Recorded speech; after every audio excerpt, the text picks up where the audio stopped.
That was your story. Let's hear some from you this morning when you packed up and headed off. Our radio car reporter, Manish Verma, has packed his tin goods.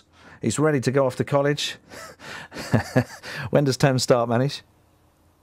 Well, Howard, freshers have already begun arriving at universities across Britain, but this weekend is the big move for many. UCAS, the organisation which processes places for university and college applications, says nearly 1,300 people from Herefordshire have been accepted and over 3,700 from Worcestershire.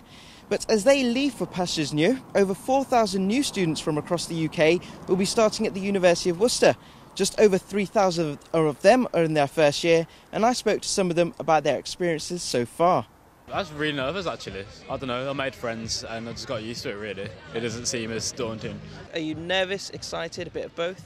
A little bit of both. It's nervous leaving home for the first time and being really independent, but it's exciting because, you can just do what you want really.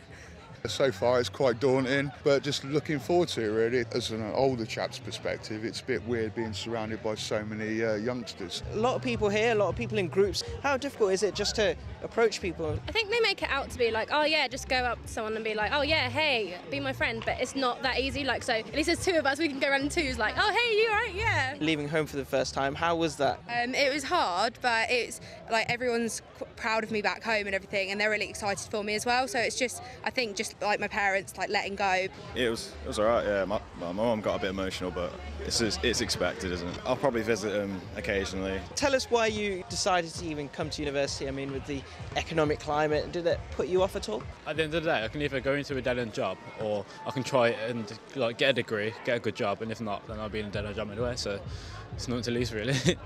Well, basically I want to become a teacher after and I've got my degree, or a journalist, and to get into the industry now you need to have a degree or a better qualification. There's no jobs out there. Such as myself, I spent time with the armed forces and there's nothing available for me out there. So it was a case of what are you going to do? So after a lot of consideration and talking to my fiancée, it was a case of, right, I'll go to university, I'll get a history degree, and then I'll go and move on to teaching and actually pay back into society that way. It's very considered views. I must admit, Charlie, my steplad's headed down to Plymouth, and having a text conversation with him yesterday, the first thing he said was, blimey, cooking's really tough. So it's not easy, Manish, is it? And expecting, I dare say, a few cases of freshers' flu too. And a few hangovers too, I expect. But joking apart, there are preparations students can make, such as registering with a doctor, for example. We've been gathering some useful advice. Hi, my name's Helen Anglin and I'm the Vice President of Education in Worcester Students' Union. My main advice is just to get talking to people, because you never know who you might meet, and just get stuck in with all the different activities that are going on. The great thing about Worcester is it's quite small, you can get to know the local community. So my advice would just be take a walk, get to know the local area, become familiar with it, and I'm sure you'll soon learn to love it. Hi, I'm Jade Fenton. I'm the practice nurse for the Worcester Walk-in Health Centre. Well, if they register with us, obviously they get all their health advice, making sure we're looking after them if they've got any chronic diseases, making sure they're not smoking, drinking too much, sexual health. If you are drinking too much, probably going to see you next week with freshers' flu. If there's any issues, they can see our GPs, we've got gateway workers, we've got loads of support networks. Hi, I'm PC Julie Merry and I'm the local policing officer for St John's and St Clement's in Worcester, and we're trying to promote living within the community, how to be safe and also how to act in that community, obviously respecting others as they've got different lifestyles to students.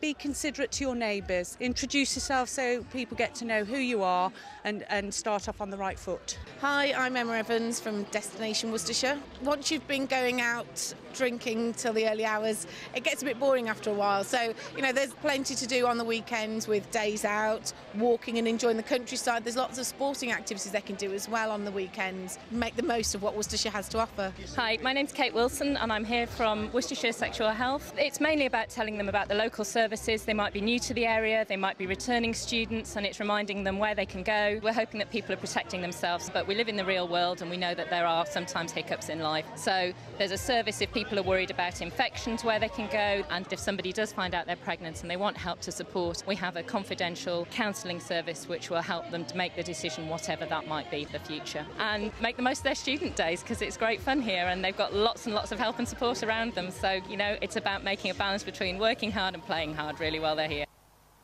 So hopefully that's eased a few worries for parents. And now we're off to Aswood Bank in Worcestershire to meet a family whose two sons are both heading to university this year. Manish Verma on the case for BBC Hereford and Worcester. So we're talking about how you cope when